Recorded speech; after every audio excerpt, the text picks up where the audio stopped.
सादा भाई कितने डालो? नहीं नहीं कोई बात नहीं भाई साहब, तो बात नहीं वाला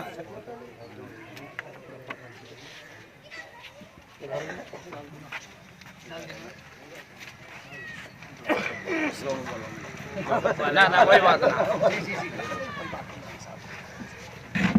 तान मरदूद से बिस्मिल्लाहिर्रहमानिर्रहीम शुरू करता हूँ अल्लाह के नाम से जो बड़ा मेहरबान निहायत रहम वाला है। मोहतरम हजरात, ये मजलिस इत्तेहादुल मुस्लिमीन की एक छोटी सी मीटिंग है और शुरुआत है ये भी। इसमें ये विनोद भाई और ये शादाब भाई ये पहले भी हम लोगों से मुलाकात करके गए थे। हमने इनका तहे दिल से स्वागत करा था और आज भी इनका स्वागत करते हैं। साथियों, कहने का मतलब ये है, हमें ये भी कहा जाएगा कि गड्ढे में वोट डाल दी, हमें ये भी कहा जाएगा कोर्ट काट दी। हम पहला तो इलेक्शन लड़ेंगे कि प्रचार करने के लिए कि हमारा प्रचार हो गया, दूसरा लड़ेंगे हम हारने के लिए, तीसरा लड़ेंगे हम हराने के लिए, फिर लड़ेंगे हम जीतने के लिए। इन्होंने सोचा हम शुरू में हम मुख्यमंत्री बन जाएं, अरविंद केजरीवाल की तरह। तुक्का लग गया, ठीक है, हमारा ना लगा तो अपनी हिम्मत से चलेंगे। पहले नेशनल लोकतांत्रिक पार्टी थी, हमको तहरीक थी हमारी, उस तहरीक के साथ चले। पीस पार्टी आई, वो तहरीक थी, हम तहरीक के साथ चले। अब ये इत्तेहादुल मजलिस जो है ये तहरीक है, हम तहरीक के साथ हैं और तहरीक के साथ थे और तहरीक के साथ रहेंगे। अस्सलाम वालेकुम। सबसे पहले मैं उस महापुरुष को नमन करता हूँ जिसकी वजह से आज हम लोग इकट्ठा होकर बैठे हैं, जिसने हमें हमारे मुंह में जुबान दी है बोलने की, जिसने हमें अधिकार दिए हैं देश में लड़ने का। डॉक्टर भीमराव अम्बेडकर को मैं अपना आदर्श मानता हूँ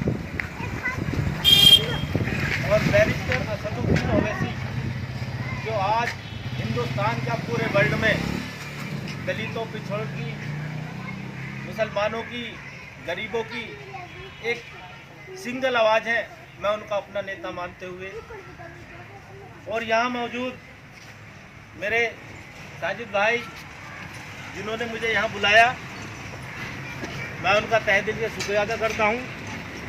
हाजी अशरफ साहब हैं, शहजाद भाई हैं, मोहम्मद इरफान है, नेताजी शौकीन है, चौधरी इरफान खान है, मोहम्मद फरमान जी हैं, ग्यासुद्दीन जी हैं, साकिब अली साहब हैं, उनमें आए हुए हैं, मैं नाम से वाकिफ नहीं हूँ, और ललियाना से ही प्रधान जी हैं।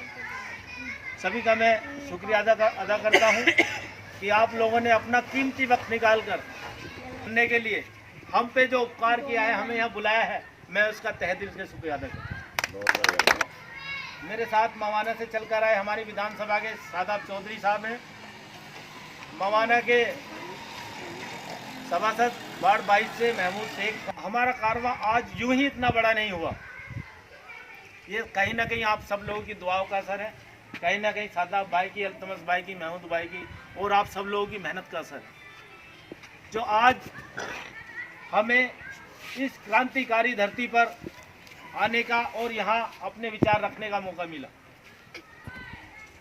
दोस्तों, यूँ तो बहुत सारी पार्टियां आपके सामने आई हैं और आती रहेंगी, लेकिन मैं आपको दावे के साथ कह सकता हूं कि जैसा नेता हमारा है, आने वाले 100 साल तक ऐसा नेता आपको मिलने वाला नहीं है।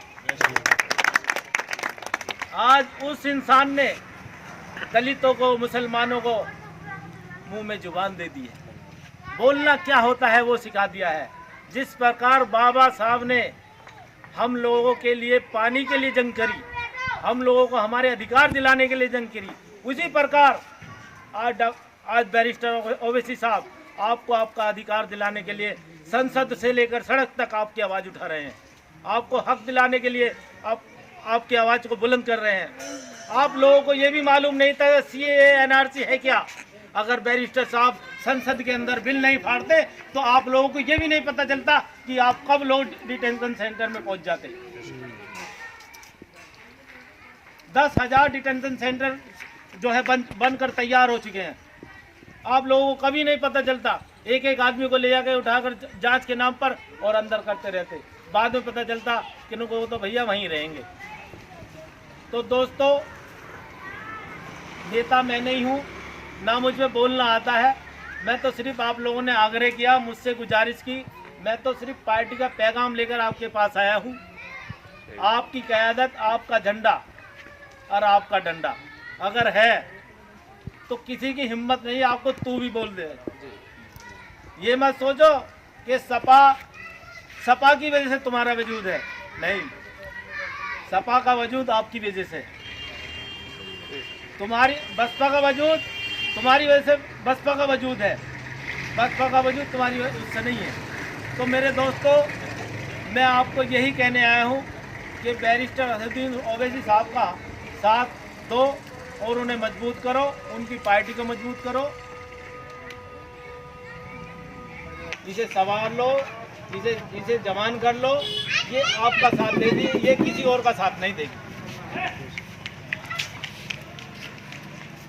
बैरिस्टर ओवैसी साहब, मेरी गुफ्तगू हुई उनसे कई बार बैठ के, उन्होंने ये कहा है कि भाई हस्तिनापुर विधानसभा में गांव-गांव जाऊंगा, चुनाव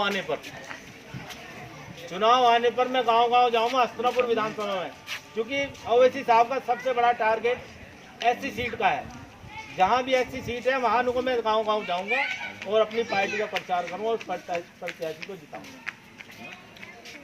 तो मैं अपनी बात बस दो ही बातों में ख़त्म करूंगा कि जाग उठो ए मुसलमानों, जाग उठो ए मुसलमानों, ओवैसी ने तुम्हें पुकारा है और बाबा साहब का इशारा समझो, पार्लियामेंट तुम्हारा है, पार्लियामेंट तुम्हारा है। जय भीम, जय। आप देख रहे हैं न्यूज़ नेशनल चैनल और मैं हूं रिजवान अहमद आपके साथ। आज यहां AIMIM यानी मजलिस, जो असदुद्दीन ओवैसी साहब की पार्टी है, मजलिस है, उसके प्रदेश अध्यक्ष, प्रदेश सचिव और दूसरे जिम्मेदार आए हुए हैं।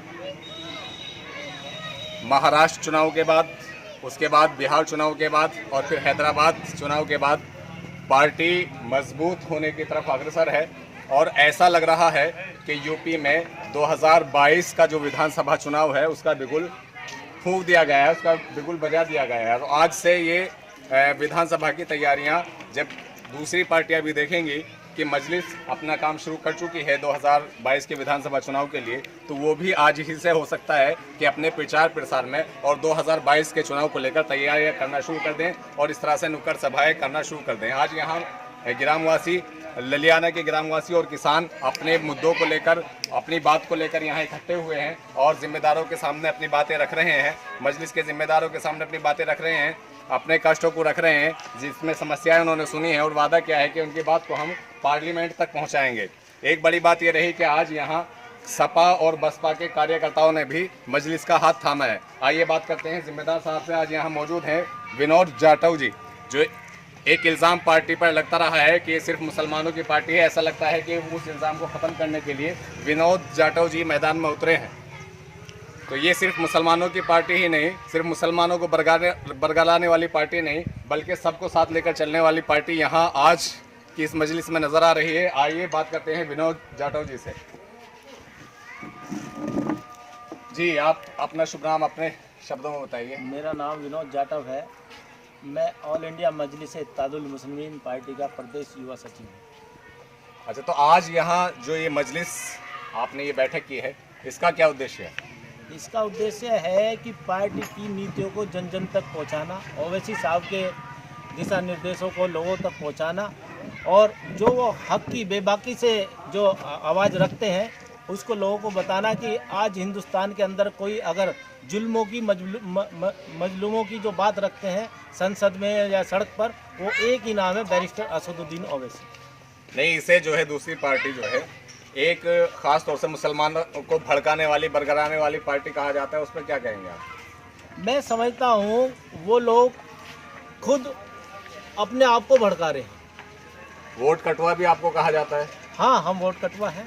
किस तरह से? हाँ, हम वोट कटवाएं। हम अपने हक मांग रहे हैं ना अपना। हम अगर हक मांग रहे हैं तो हमें वोट कटवा बोल रहे हैं। अभी जो ये हाल ही में 2 चुनाव हुए हैं, एक बिहार का और एक हैदराबाद म्यूनसिपैलिटी का जो चुनाव हुआ है, उसके बाद ऐसा प्रतीत हो रहा है कि एक नई ऊर्जा मिली है। आपका क्या कहना है इसके बारे में पार्टी? मैं पहले ये आपको जवाब देना चाहूँगा कि अगर हम वोट कटवा होते तो हम बिहार में और हैदराबाद में और महाराष्ट्र में सीट कैसे जीतते हैं बताइए। क्या वहाँ कोई हिंदू भाई भी हमारा मजलिस से लड़ा है और जीता है? हाँ, मजलिस से हमारे लड़े हैं। अभी हमारे हैदराबाद में लड़े हैं मजलिस से 6 प्रत्याशी हमारे हिंदू भाई जो है जीते हैं, जिसमें दलित भी है और लोग भी हैं, पंडित भी हैं। तो अब पार्टी का 2022 के लिए क्या टारगेट रहेगा यहाँ उत्तर प्रदेश में? 2022 का हमारा टारगेट रहेगा ज़्यादातर सभी सीटों पर हम चुनाव लड़ेंगे।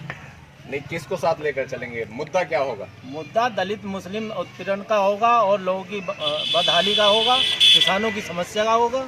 अभी जो किसानों की प्रॉब्लम चल रही है, समस्याएं चल रही हैं और किसान अभी 8 तारीख को भारत बंद का ऐलान किया था, भारत बंद रहा भी है, भारत बंद किया भी है और हर तरफ से जो किसान हैं हर राज्य से दिल्ली की तरफ कूच कर रहे हैं, तो उसमें आपका क्या योगदान रहा है या आप उसके लिए क्या कोशिशें कर रहे हैं उनकी समस्याओं को सुलझाने? हमारे नेता बैरिस्टर असदुद्दीन ओवैसी साहब ने सबसे पहले बयान दिया है कि मैं किसानों के साथ हूँ, मेरी सिंपैथी, मेरी पार्टी हर प्रकार से किसानों के साथ है।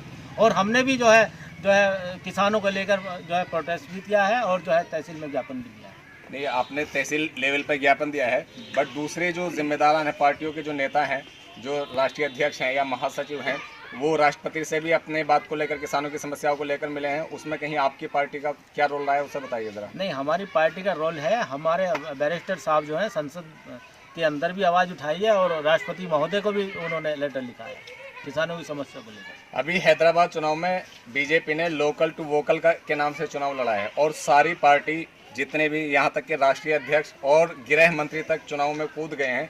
तो आपका इस प्रति के लोकल को वोकल बना दिया है, आपको कैसे तैयारी अपनी करनी, क्या लेकर के उतरेंगे आप? बड़े से बड़े जिम्मेदार वार्ड तक जाएगा या सिर्फ यहाँ छोटे जिम्मेदार जाएंगे? नहीं, हमारा पार्टी का हर कार्यकर्ता, हर जो है बड़ा पदाधिकारी चुनाव लड़ने के लिए तैयार है और जो है पूरी तैयारी के साथ चुनाव लड़ेंगे। लोकल भी लड़ेंगे और जो है बड़ा चुनाव भी लड़ेंगे, जिला पंचायत भी लड़ेंगे, प्रधानी भी लड़ेंगे और जो है नगर पालिका और विधानसभा सारे चुनाव लड़ेंगे यूपी के अंदर। तो आज किन किन गाँवों का आपका दौरा रहा है? आज हम खासकर तो जो है आज यहाँ ललियाना गाँव में आए हैं, लेकिन अब जाते हुए हमारा सोनत में भी प्रोग्राम है। तो आगे की रणनीति आपकी क्या रहेगी? आगे की रणनीति यही है कि गांव-गांव डोर टू डोर जाएंगे, सदस्य बनाएंगे लोगों को। हमारा करीब 21,000 सदस्य यहाँ हसनपुर विधानसभा में बनाने का लक्ष्य है। तो ये कब तक लक्ष्य रखा और यहाँ भी आज सदस्यता सुना है ग्रहण की है, तो कितने लोगों ने की? यहाँ भी लगभग 100 से ज़्यादा लोगों ने जो है सदस्यता ग्रहण की है और जो है डोर टू डोर सदस्यता अभियान चलता रहेगा। मैं समझता हूँ करीब 5,000 लोग यहाँ गए सदस्यता ग्रहण करें। अच्छा, अभी आपने एक बात कही थी कि स्पेशली हस्तिनापुर विधानसभा में असदुद्दीन ओवैसी साहब जो पार्टी के राष्ट्रीय अध्यक्ष हैं, वो डोर टू डोर जाएंगे, हर कार्यकर्ता से मिलेंगे, हर घर में जाकर बात करेंगे। वो कब से इनका प्रोग्राम शुरू होगा? वो जैसे ही चुनाव का जो आगाज़ होगा 2022 का, तो उससे पहले वो यहाँ आएंगे, अपनी एक सभा करेंगे और फिर पूरी विधानसभा में घूमेंगे, डोर टू डोर जाएंगे। ये थे विनोद जाटव जी, जो अभी हमसे बातें कर रहे थे, आप हमारे चैनल पर अपनी बात रख रहे थे। अभी यहाँ जो मजलिस हुई है उसके बारे में बता रहे थे और पार्टी का क्या लक्ष्य है, पार्टी ने रखा है 2022 के विधानसभा चुनाव के लिए और किस तरह से वो अपना योगदान यहाँ की विधानसभा में देना चाहते हैं या जीत कर आना चाहते हैं, कितने लोगों को, किन कम्युनिटीज़ को साथ लेकर, वो सबको साथ लेकर चलना चाहते हैं, विकास के मुद्दों पर बात करना चाहते हैं, किसानों की समस्याओं को लेकर आगे बढ़ना चाहते हैं। देखते रहिए न्यूज़ नेशनल चैनल। मैं हूं रिजवान अहमद आपके साथ। धन्यवाद।